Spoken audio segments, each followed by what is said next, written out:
Welcome back to the Stronger by Science Fireside Chat series. I am, as always, your host, Greg Nuckols. I'm not joined today by my usual temporary guest co-host, Eric Trexler. If you listened to the end of our previous season, you might remember that there was an active and, relatively contentious, relatively violent union dispute going on between the Stronger by Science podcast union, helmed by myself with many other members, against management, helmed by Mr. Trexler, as it were. Union dispute, things got nasty. He brought in the Pinkertons. He tried to lock us out. The workers, in fact, broke through the lockout after a pretty protracted standoff, honestly a pretty protracted siege. We had to bring in battering rams, trebuchets, things got pretty nasty. But as I mentioned, the Union won, we broke through the lines, and in fact, a person who was absolutely integral to that stunning Union victory is on the podcast with us today. So I'm joined by my comrade in arms, in worker solidarity, and in marriage, Lyndsey Nuckols. Lindsay, welcome to the podcast for the first time ever. Hi, thank you. I'm interested that you didn't use our shared last name. Lyndsey Nuckols. That is your last name. Welcome. How's it going? How's your day? Oh, it's been okay. Our dog recently had a bit of a health scare. Spent the morning at the vet with him. Spent about $400 for them to tell me that he's completely fine. And so he's sleeping off the stress of that. And I'm recording my first ever podcast. Well, we are just chuffed to bits to have you. Thank you. So for the listeners, if this is your first time tuning into a Fireside Chat episode, let me just re-explain what's going on here. This is primarily a fitness podcast, but Fireside Chats are a blessed time to have more kind of off-topic conversation, answer questions from the audience about things that aren't directly related to fitness and nutrition. So that's what we're going to be doing here. And just as an explainer about the podcast situation generally, so we are hopefully towards the back end of our season break. We haven't put out a new episode in about 12 weeks now. The last season wrapped up in January. During that time, we've been working through some kind of logistical stuff on the back end behind the scenes that I'm not going to go into, but it's taking up, honestly, a completely inordinate amount of time. And when we come back doing regularly scheduled episodes, we want to make sure that we have the time and headspace to deliver consistently good content and aren't just kind of slapping stuff together to put it out there. All of which is to say, we hope and expect to be back on a regular schedule within the next, I'd say maybe 2 to 4 weeks. We would like to have an episode ready to go next week, maybe the week after.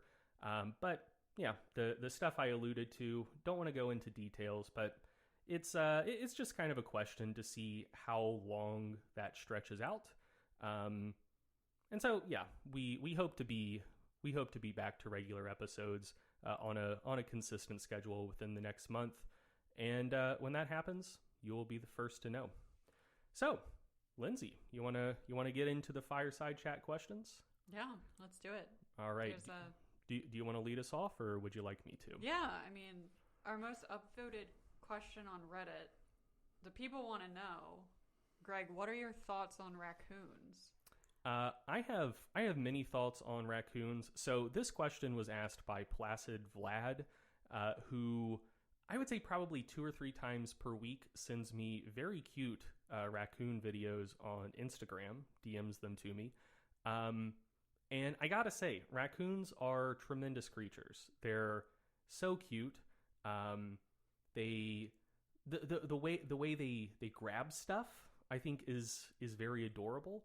And they have a type of mischievous greed to them that reminds me of like a 3-year-old, where if they see something they want, they go after it, and they're very transfixed by it, but not in a way that carries with it any malice. So of all of the creatures on this earth, raccoons have to be in like the 95th percentile or above in terms of general animal quality.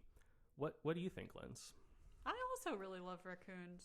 I have a lot of raccoons on my Instagram Discover, which I say mine. I mean the Stronger by Science Instagram account, which I use as my own browsing account, and it kind of cycles through different animals. I've had a red panda stretch, which we love those as well.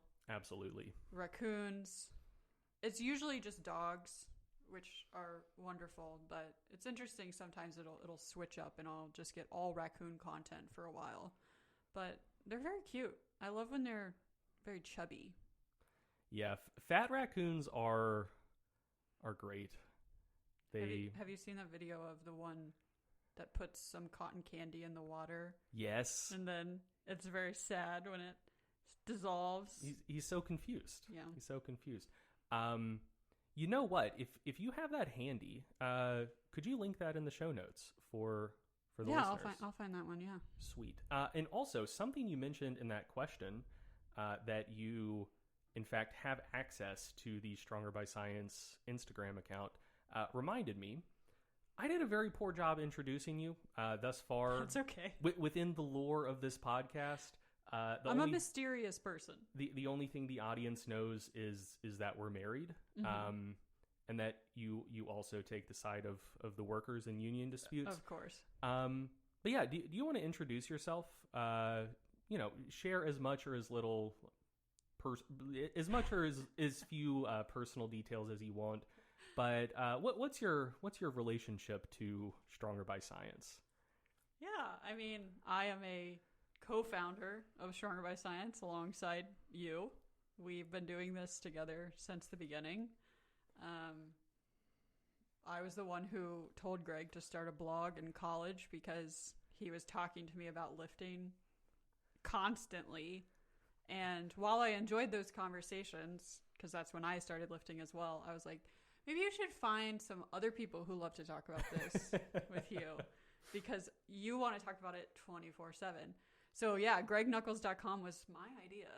Yeah, honestly, in a very real sense, like, you are the reason that any of this exists. Thank you.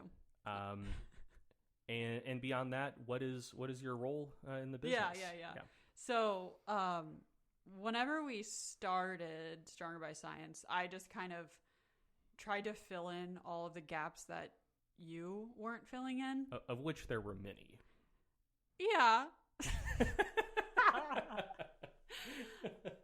I mean, you could have learned them too.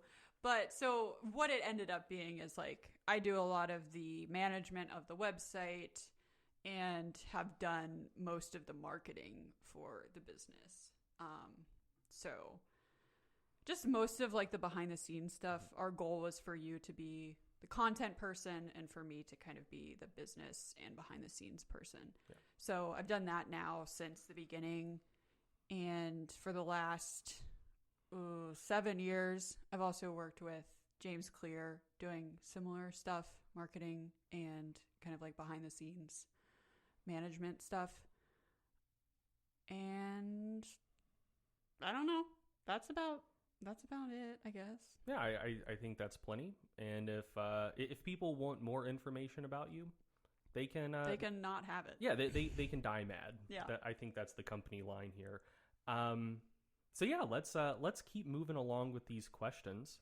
Jordan Gibson on Facebook wants to know who's a better cook amongst the two of us.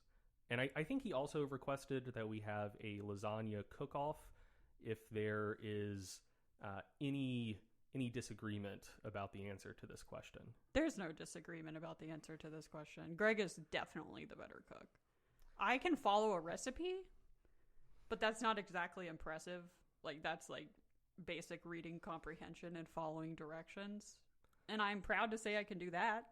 But in terms of, like, actually developing new recipes and, like, having a sense for what to do in the kitchen and what is going to taste good together, that's definitely Greg.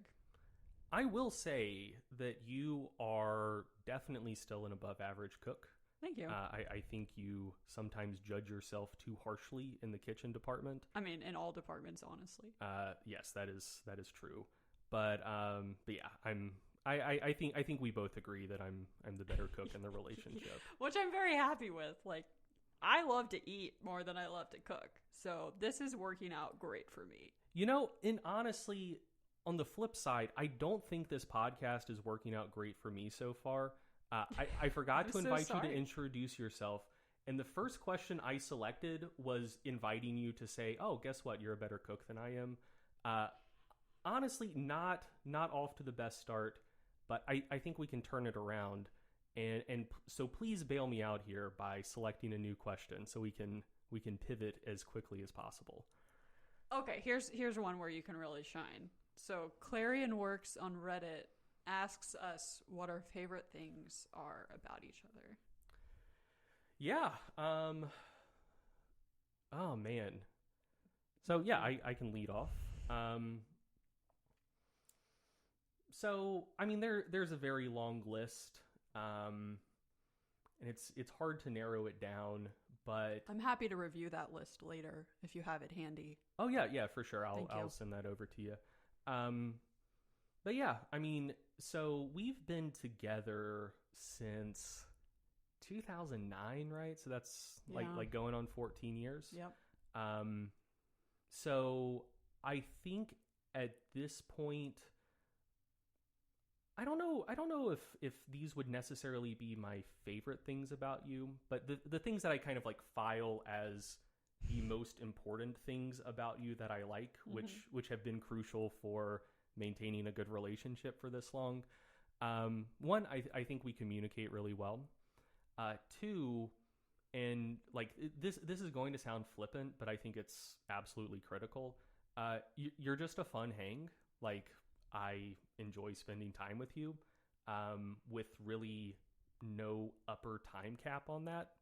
Like there are a lot of people I like hanging out with, yeah. But you know, more than 4 or 5 hours in a single clip, it's just like, we're not friends anymore. Please, I don't want to see you again for another like week or two. Yeah. But yeah, I mean, we spend all day every day together, and I legitimately enjoy that. And I mean, it's just kind of like a kind of mushy thing. You make me feel good. Like it's it brings me joy to be around you. So I don't know. I almost feel like those were kind of like pop song descriptions, like nothing specific, like very indistinct. Yeah. Could apply to everyone. Well, we've been watching a lot of Love is Blind, and this is how they describe each other on that show. So yeah, maybe it's been we're maybe brain that has poisoned been slowly rotting by my brain. reality TV. But yeah, no, I mean, I think that I think that for the long-term success of a relationship, it is just very important to be able to talk well and enjoy spending time with the other person. So, yeah, those would be my answers. Yeah. Yeah, I mean, there's a reason we decided to go into business together and like work from home, and people ask us all the time if we get tired of that or like if it's hard working with your partner, and it's never been an issue for us, which is awesome. So I would say the same thing. I'm a very irritable person and most of the time I find it very interesting when I have spent like multiple days with somebody and I'm like, wow, I don't like hate this person now. Actually, I've had a really good time and they haven't annoyed me the entire time. Like, everybody annoys me a little bit, but if somebody doesn't annoy me the entire time, I'm like, okay, this is good.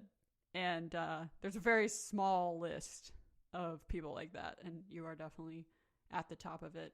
But I think that's because like you are a very easygoing person.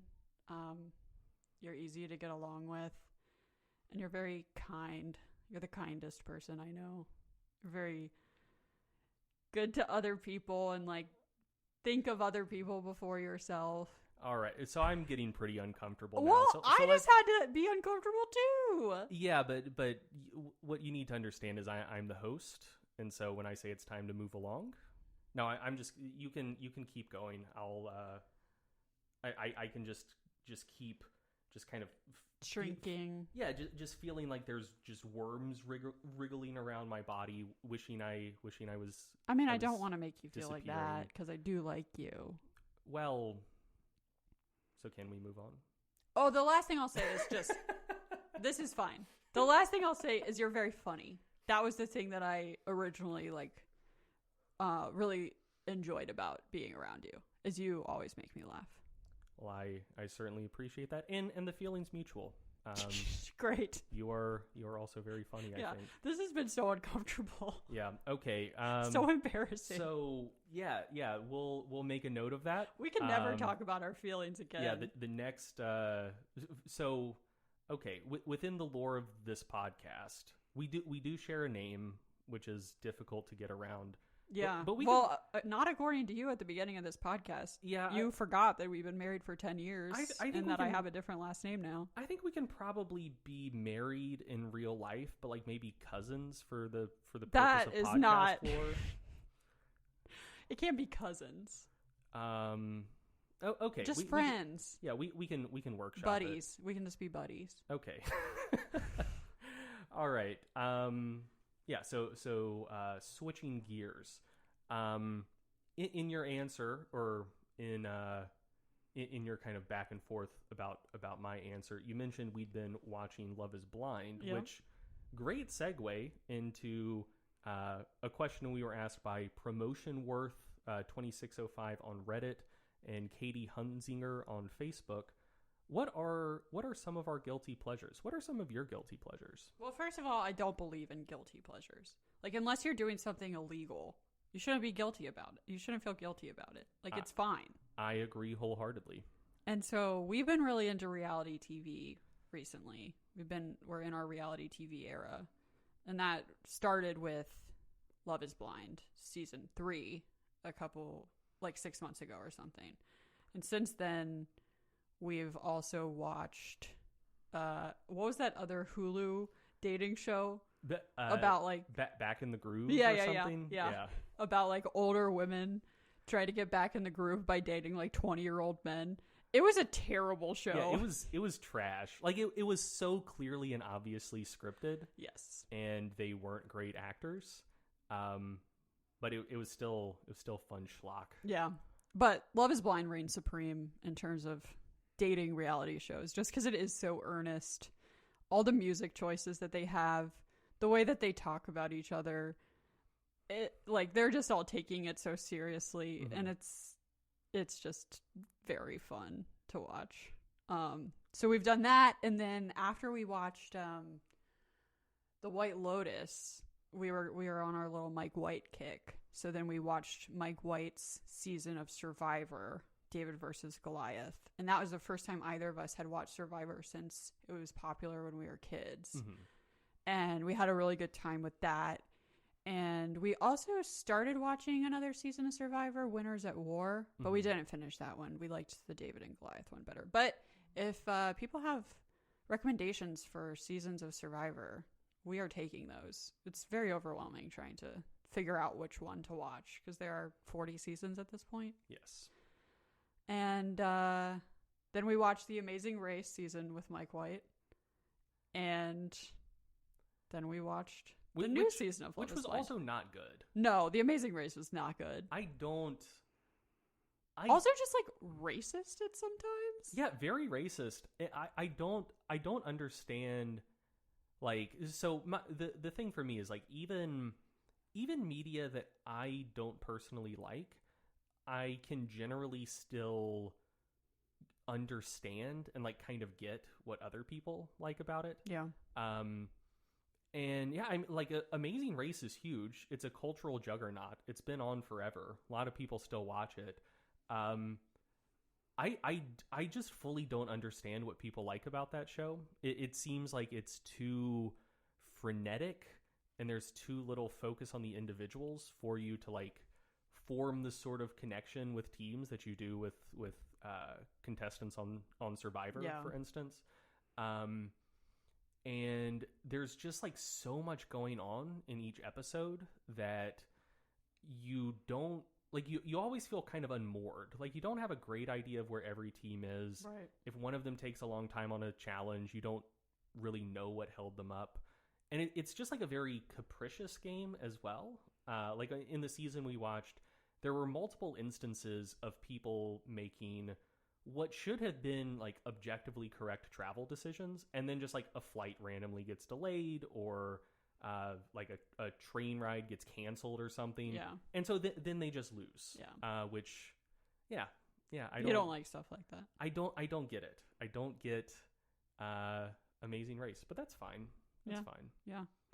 But we just watched season 4 of Love is Blind and had a really good time with that. I feel like that's something that people wouldn't expect about you, is that you really love these dating reality shows. And one of my favorite moments of this last season, if people watch this, they will know who Brett and Tiffany are.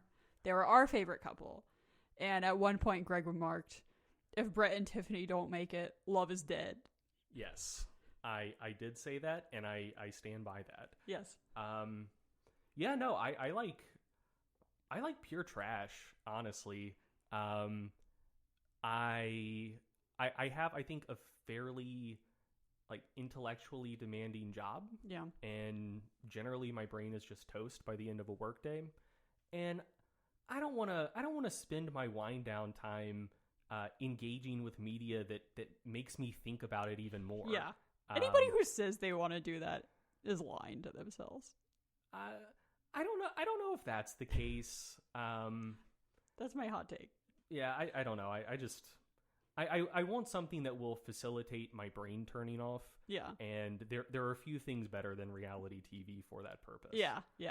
I guess similarly, one of my other quote guilty pleasures is like celebrity gossip type media. Mm-hmm. So I love this podcast, Who Weekly, that's just all about like D-list celebrities and just the wacky things that they do, because these are the people who do the craziest like SpawnCon and are just out there trying to be famous and doing the most ridiculous things in that pursuit. And the podcast Who Weekly is just the best medium for mainlining that content. And Hunter Harris's Hung Up newsletter is also very good. Nice. Just to give listeners a warning, if they check out Who Weekly, you introduced me to it maybe like a month or two ago. Yep. It put on an episode while we were in the car.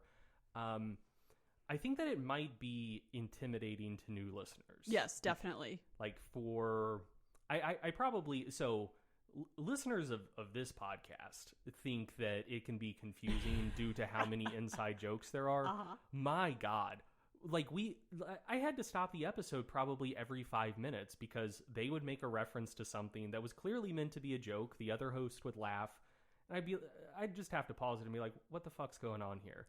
And then you would explain like 10 minutes of lore about where that reference came from. And I'd be like, oh, okay, that makes sense. Yeah, so I guess it takes some time to kind of get into it, but, it's a rewarding process. Yeah.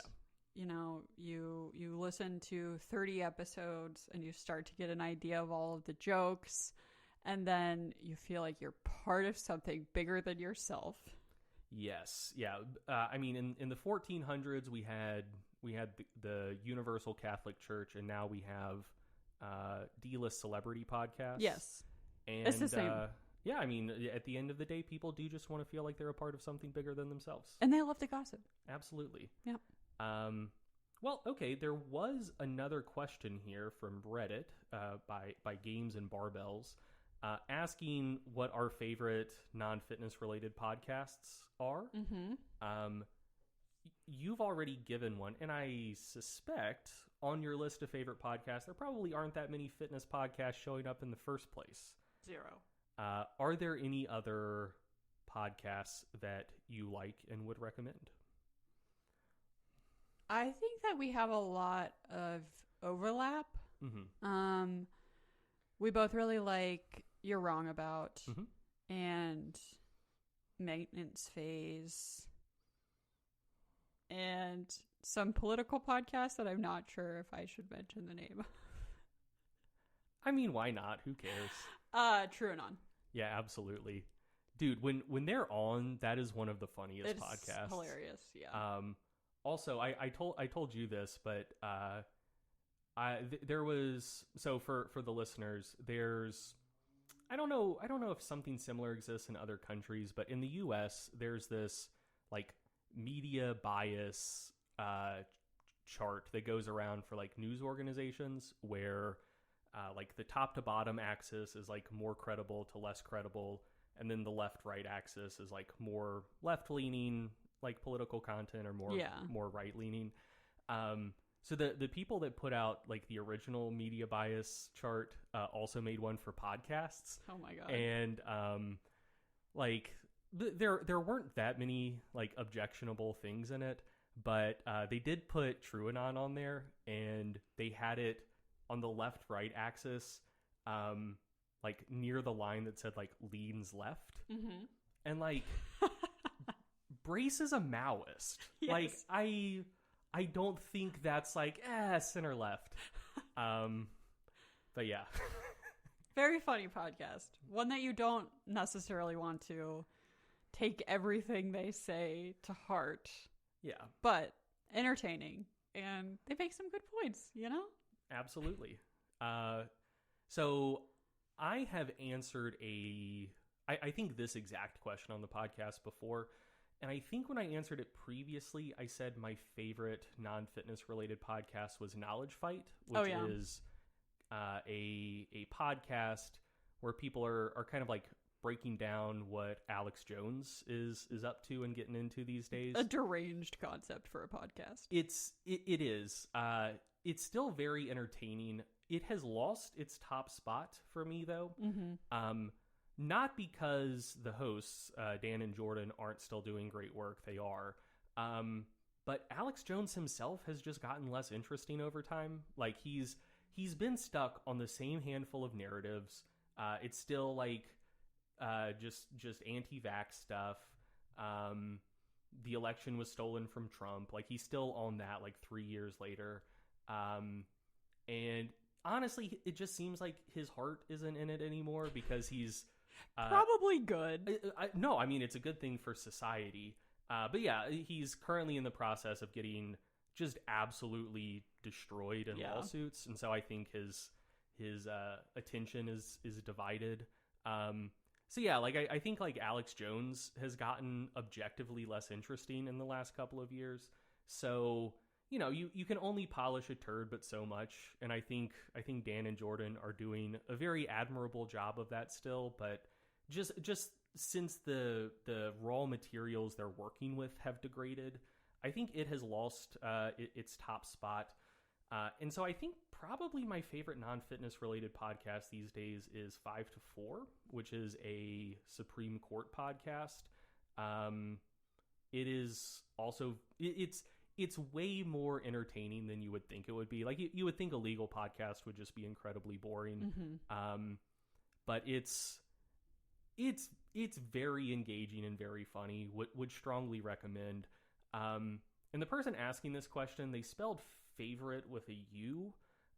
So I suspect they're not American. So obviously U.S. Supreme Court stuff, that's mostly relevant to an American audience. So for something that does have more of an international appeal, I also really like QAnon Anonymous. Yeah. Which is, between that and TrueAnon and we sound like conspiracy and theorists. Knowledge Fight. Yeah. It should be clear that I very much enjoy conspiracy theory content.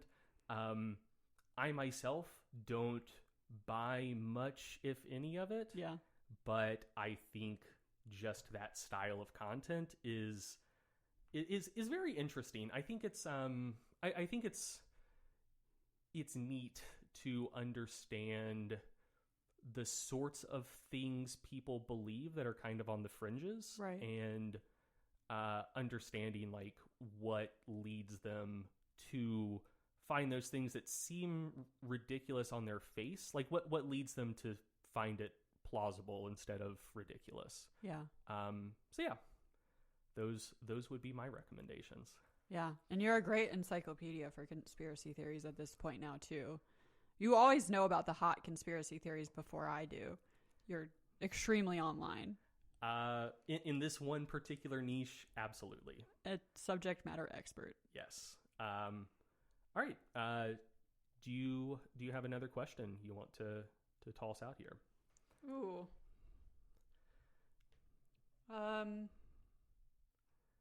What is your most underwhelming talent? This is from Pseudo Smurf on Reddit. Yeah, my most underwhelming talent, I would say, is that I am extremely good at slicing bread. Yeah, that's not underwhelming at all. I'm terrible at slicing bread, and the fact that you are good at it saves my ass. Very fast, very straight cuts, very uniform thickness. Yes. When people say best things since sliced bread, I'm like, what are you talking about? Slicing bread takes 10 seconds and you can do it just as well as a machine. So, no, most people can't. You're special. It's a talent. They could with practice. But I would say I'm very comfortably above average at slicing bread. And yes. That really doesn't affect mine or anyone else's quality of life to any meaningful extent. So I think that qualifies it for being an underwhelming talent. I think it impacts my quality of life. Well, I certainly... Mostly because when I slice the bread, you bully me relentlessly about how poorly I do. Yeah, you know what? Maybe I'm not even that good at slicing bread, and I'm just comparing myself to you, and I'm like, dude, I'm pretty good. No, I think you are really good, but I'm also... I am very bad at slicing bread. You're really not that bad. I just give you a hard time. I am very bad. All right, what is your most underwhelming talent? When I was considering this question, it has to be something like organizational, probably. Mm-hmm. Like, my brain is broken in that all it can do is make lists and remind me of things that I might be forgetting about. So I'm very good at making a packing list for like a trip. And I'll start making that list like 3 weeks before a big trip so that I can have it exactly perfect by the time I'm actually putting stuff in my suitcase. I've thought through everything I'm going to need. I've been really strategic about all of the things I'm going to bring, any circumstance we might run into in our travels. And I'm just very prepared. And I have my list, and I'm not going to forget anything. You are... See, much like the bread slicing thing, I don't think that's an underwhelming talent because I do not have that at all. I mean, you know how I pack. For the audience, I pack.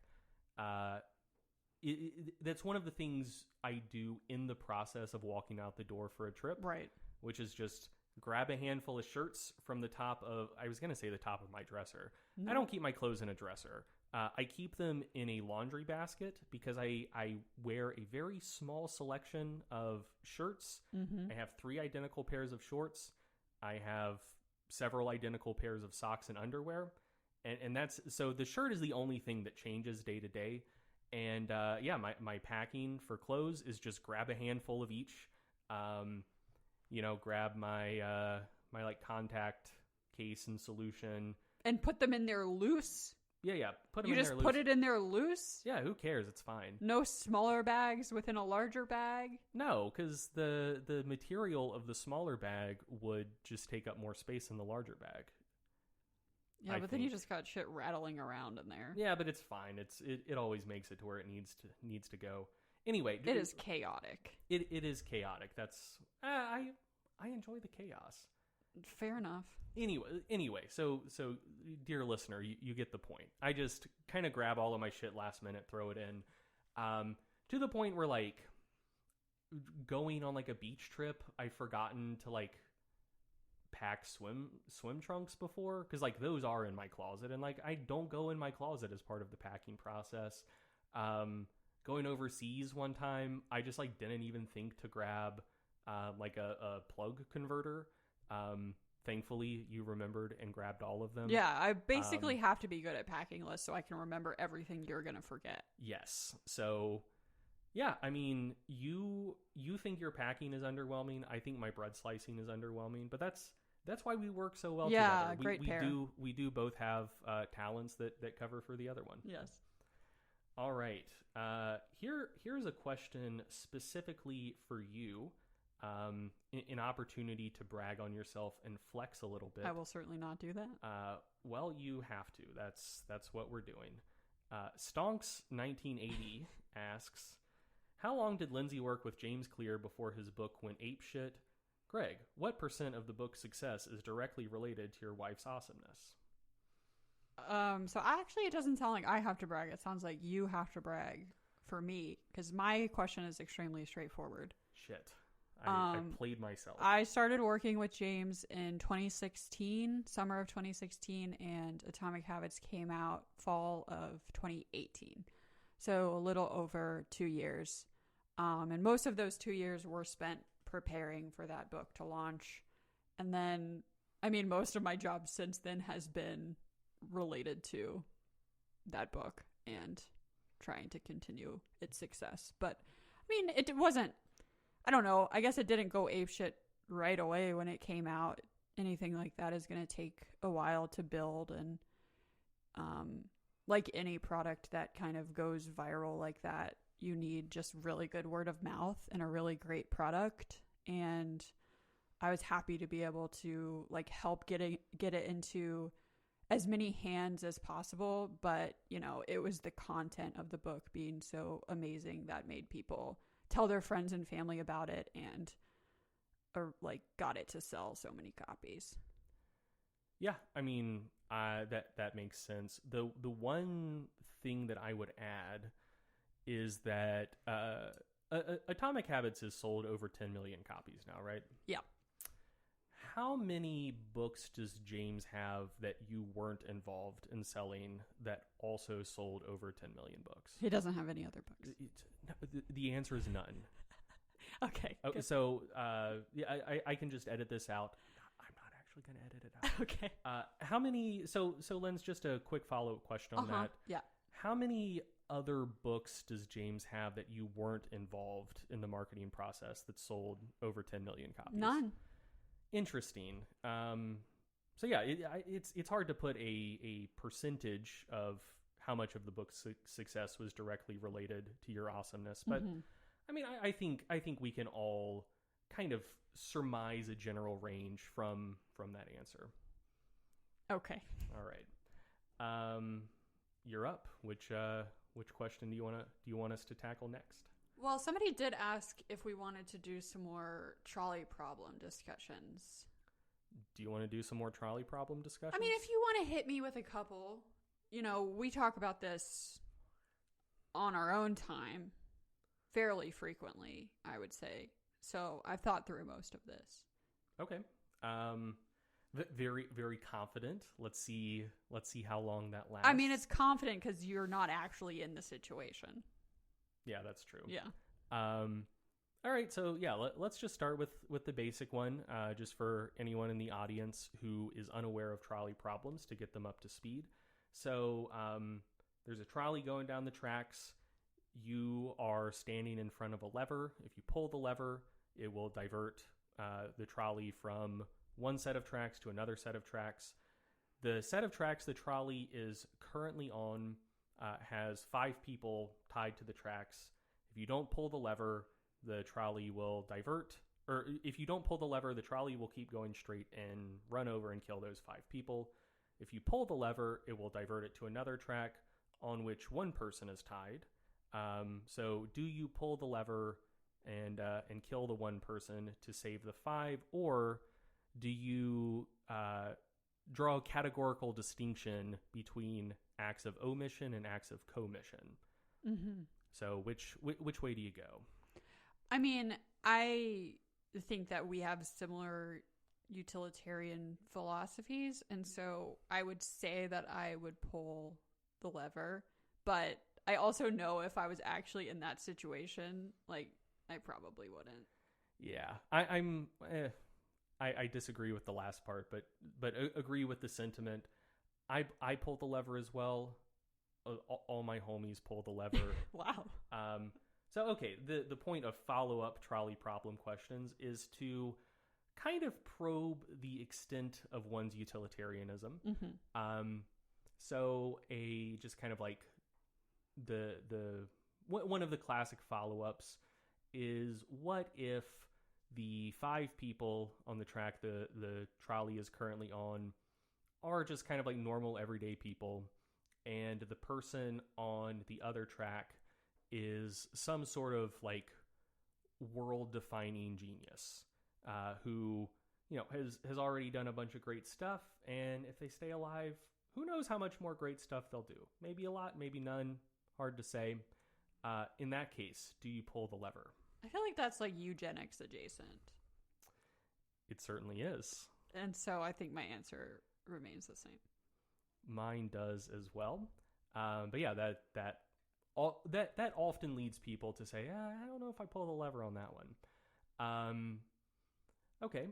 Another kind of classic follow-up is to get at, do you kind of rate just the value of lives the same, or is the amount of life left relevant? So now the 5 people on the track are, not they don't already have like terminal diagnoses and they're going to kick the bucket in like 2 weeks, but they're getting up there. They don't have many good years left. And the person on the other track is a perfectly healthy baby. A baby? A baby. Or like a young child. Someone who does have a lot of hopefully bright future ahead of them. Yeah, I think I saved the baby. Okay. Yeah, maybe I need to examine that internally. Yeah. That one...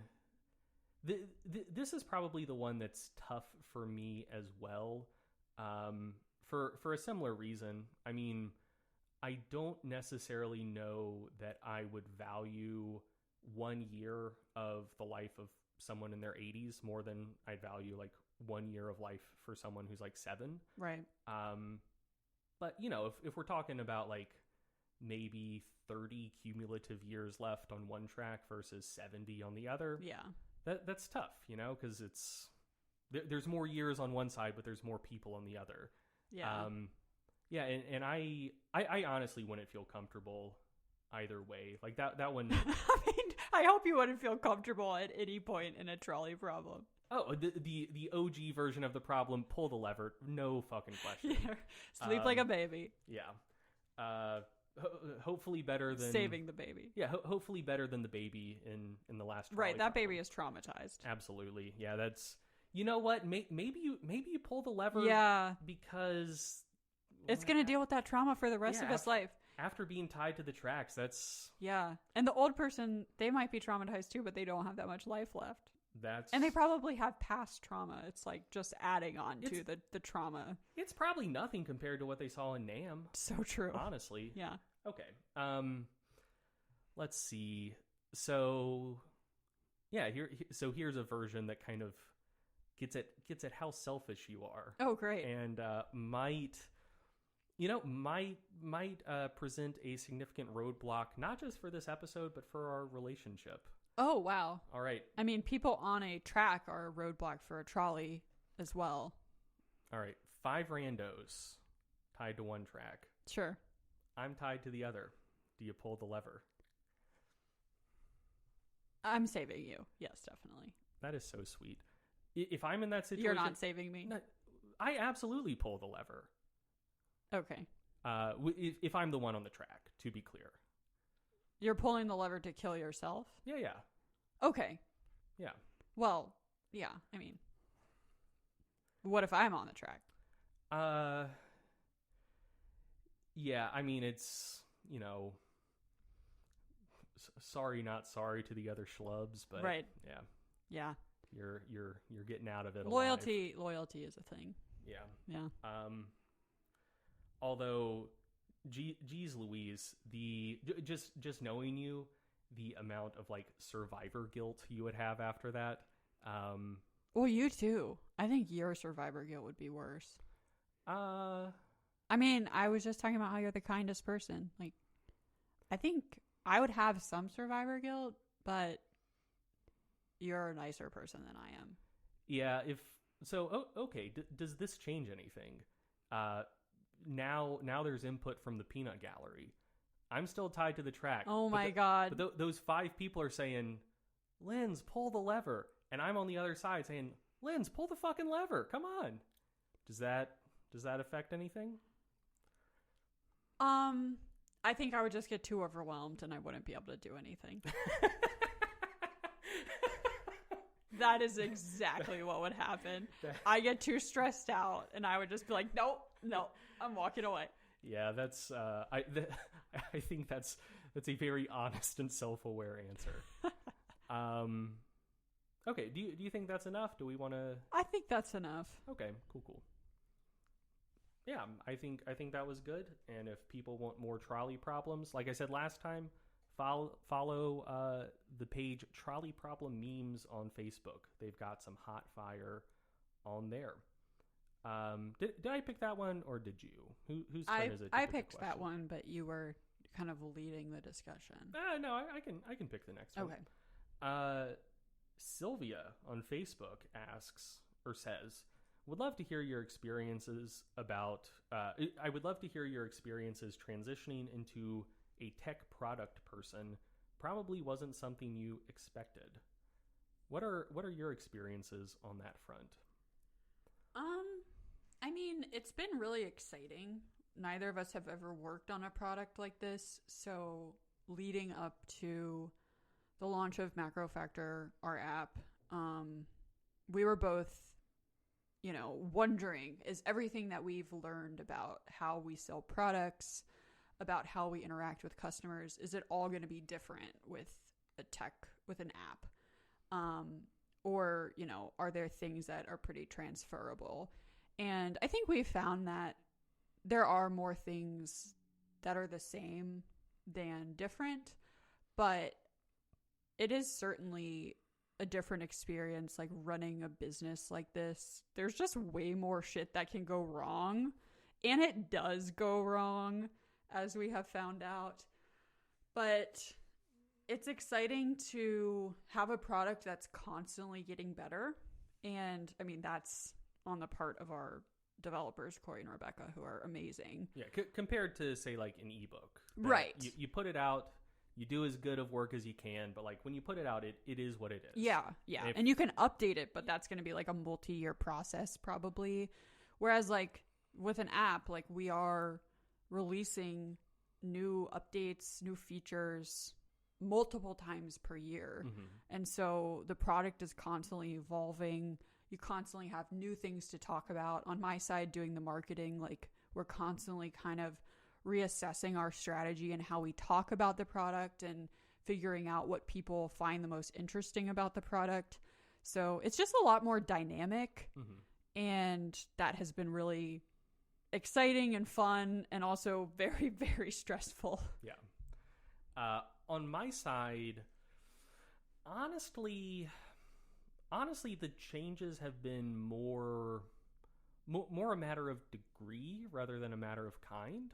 Like, I don't think the stuff I'm doing is all that different from what I was doing before, but there are two big differences. One is in just kind of like general time allocation. Yeah.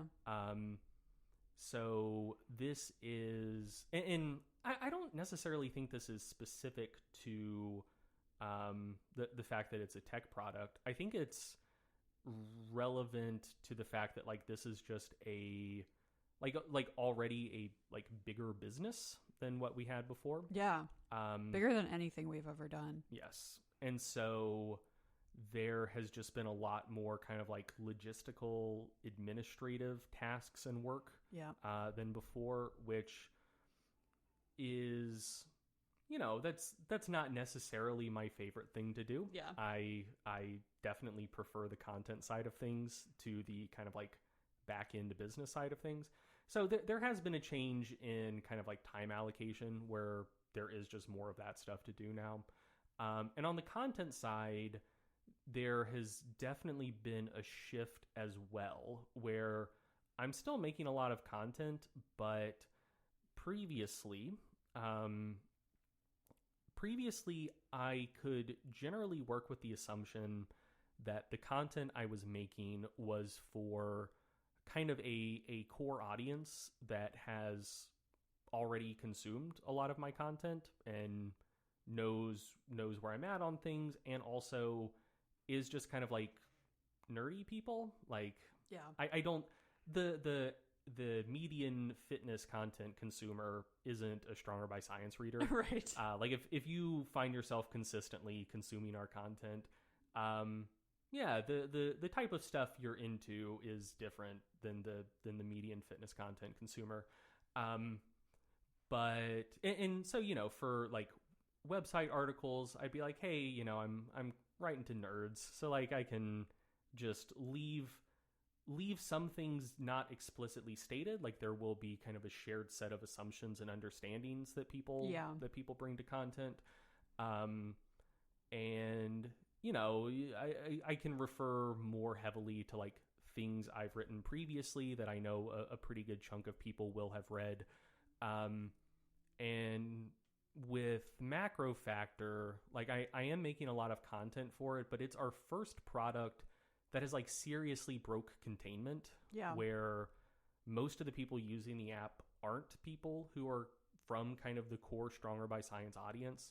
And so it's almost been like returning to my roots, where I'm writing with the assumption that most of the people reading what I write don't know who I am, aren't particularly acquainted with a good chunk of Stronger by Science content. So things need to be kind of phrased in more simple language.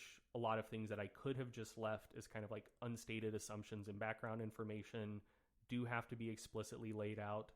So yeah, it has definitely changed how I need to approach the content I make. Yeah. But do you like that? Like, do you find that exciting? I find it to be a interesting challenge for now. Yeah. Yeah. I mean, we'll see. We'll see. Like there are parts of it that are very boring. So like I recently like revamped the Macro Factor knowledge base, and like a pretty good chunk of that is just kind of like technical writing. Right. Like, hey, here's how you create a recipe or whatever. The kind of like more informative, explanatory content, I honestly do. I do really enjoy writing kind of like simpler stuff that is going to be more understandable to a broader audience. Yeah. And I don't know if that's something that is generally true and will continue to be true forever, or if it's just like, hey, I was kind of doing one style of content almost exclusively for a decade, and now here's just something else. But for the time being, I'm really enjoying it. Yeah. But yeah, I mean, honestly, just to circle back, not that much has changed. Right. I mean, day to day, I'm doing administrative stuff, I'm doing content stuff, and I'm interacting with the audience. That is still what I'm doing. That is what I've been doing up to this point.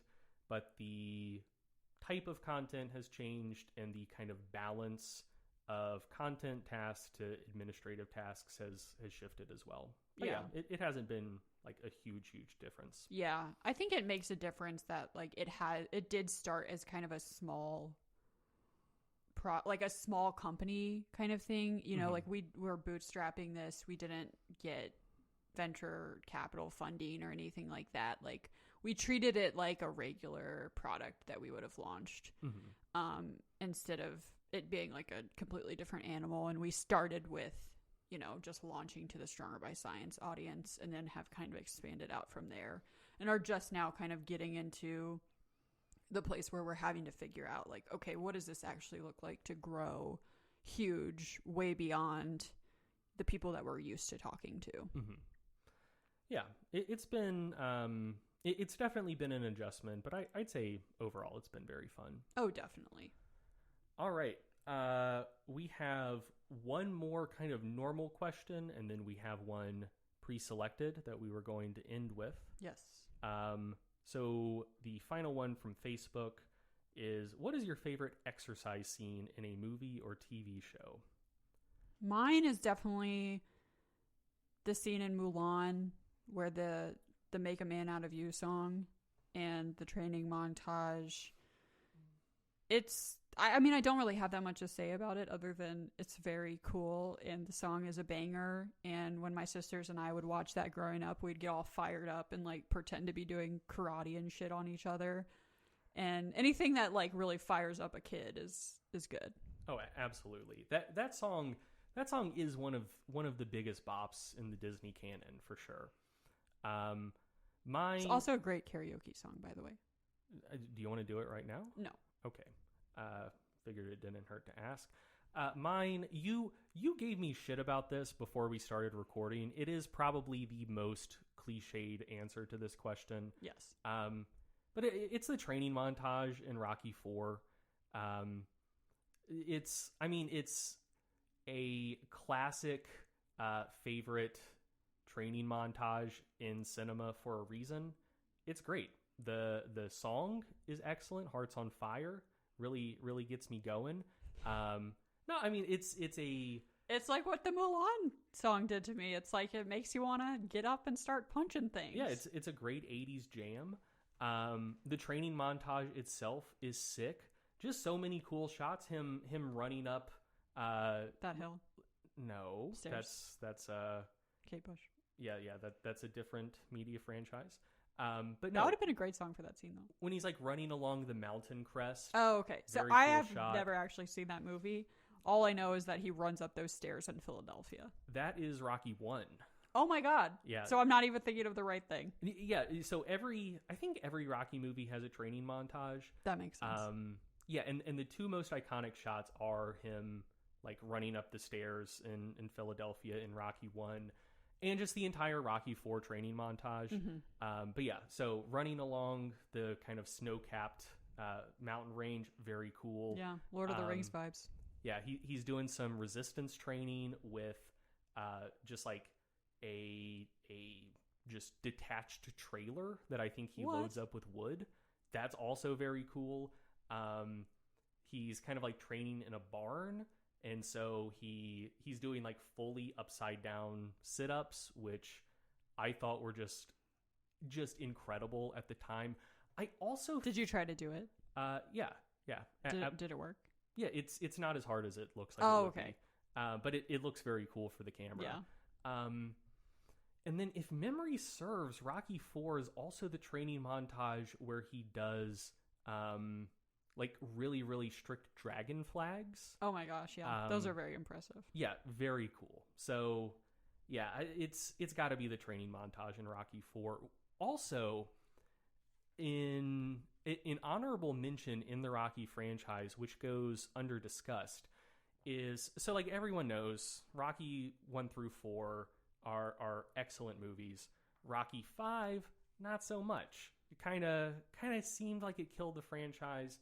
And then, I don't know, maybe like 2012 or so, they tried to reboot it with Rocky Balboa, the last Rocky film where Stallone himself is the main character, which wasn't as bad as Rocky 5, certainly wasn't as good as the first 4, didn't do well enough to justify more Stallone Rocky movies, which is why then they diverted and said, hey, let's go the Creed route.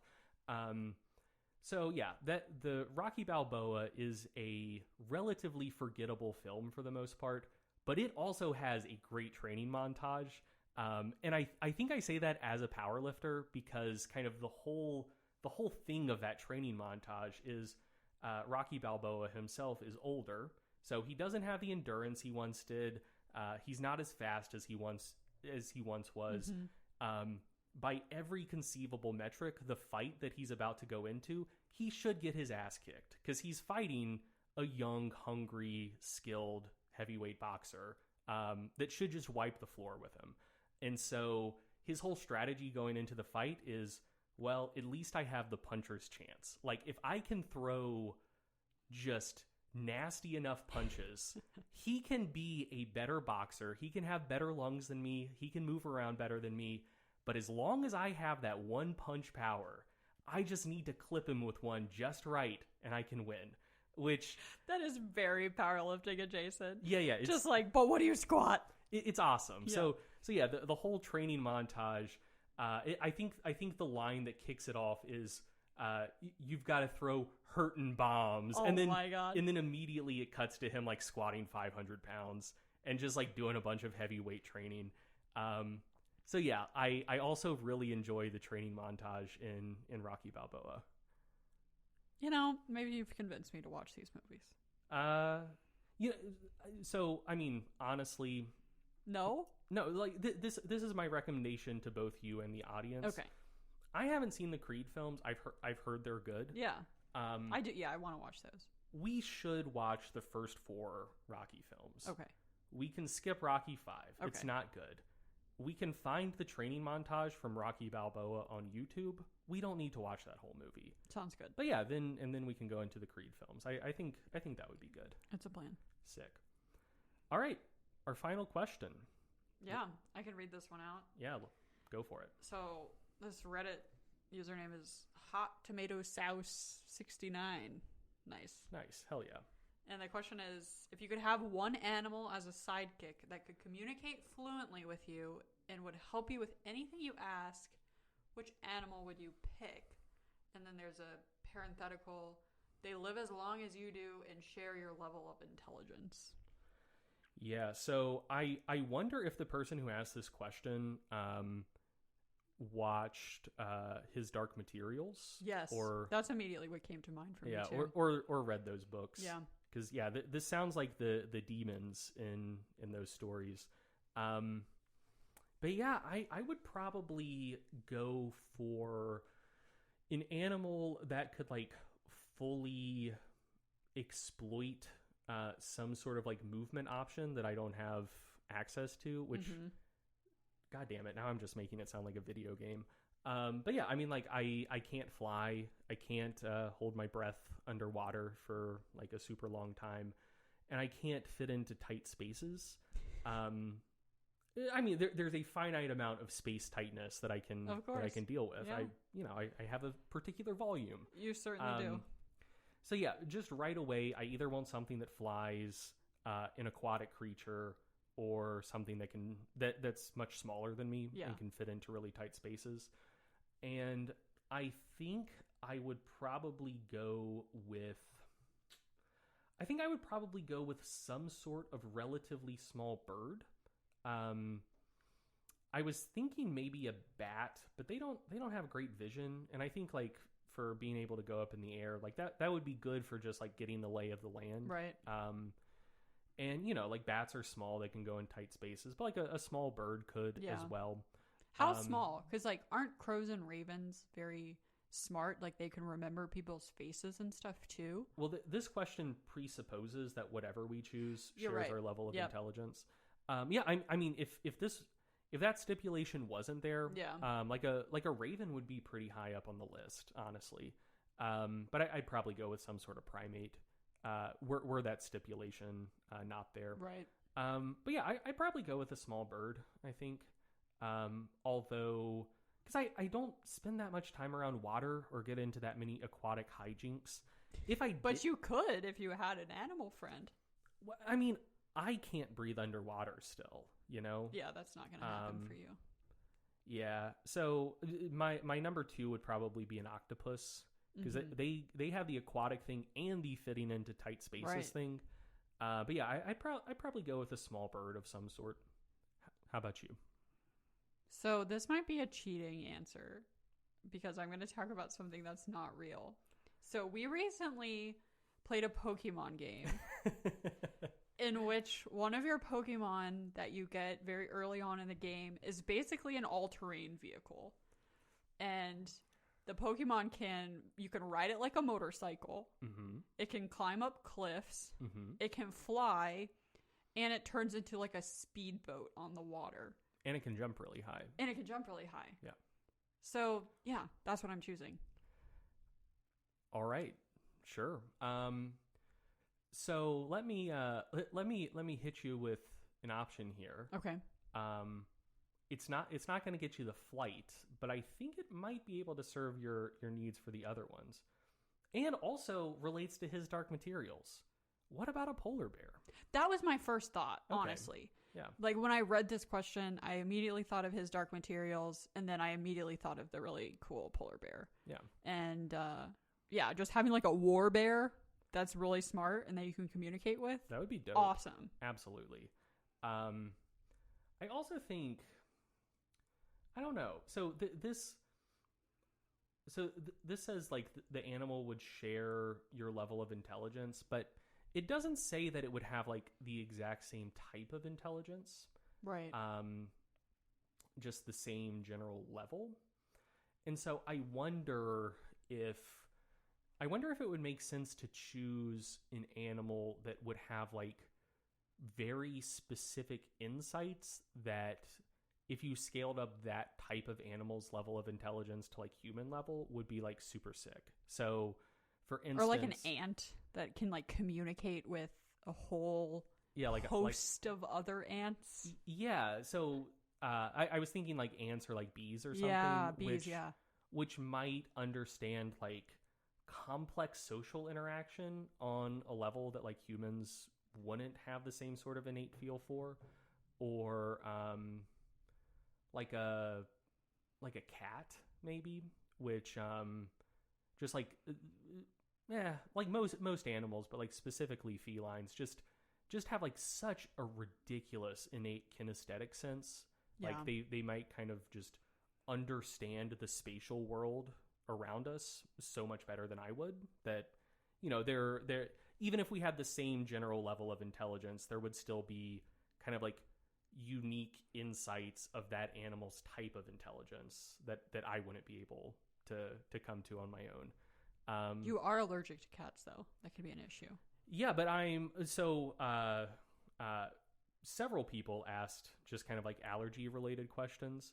And it's worth noting, I'm currently getting allergy shots. This has been, I think, like objectively in terms of like pollen counts, a very rough allergy season. And I'm not that far into my allergy shots yet, but it's been notably better than prior years for me. So I don't yet feel confident exposing myself to a cat in kind of a long duration type of deal. Right, in a sidekick situation. Yeah. But yeah, I mean, give it another year or two. You never know. Sounds good. All right. Well, let's wrap it up there. Thanks everyone for listening. Like I said at the top of the show, we will be back with regular episodes coming out more consistently relatively soon, aiming for the next 2 to 4 weeks, and we will keep you posted on that front. Thanks again for listening. Hope you enjoyed it, and talk to you again soon. Bye.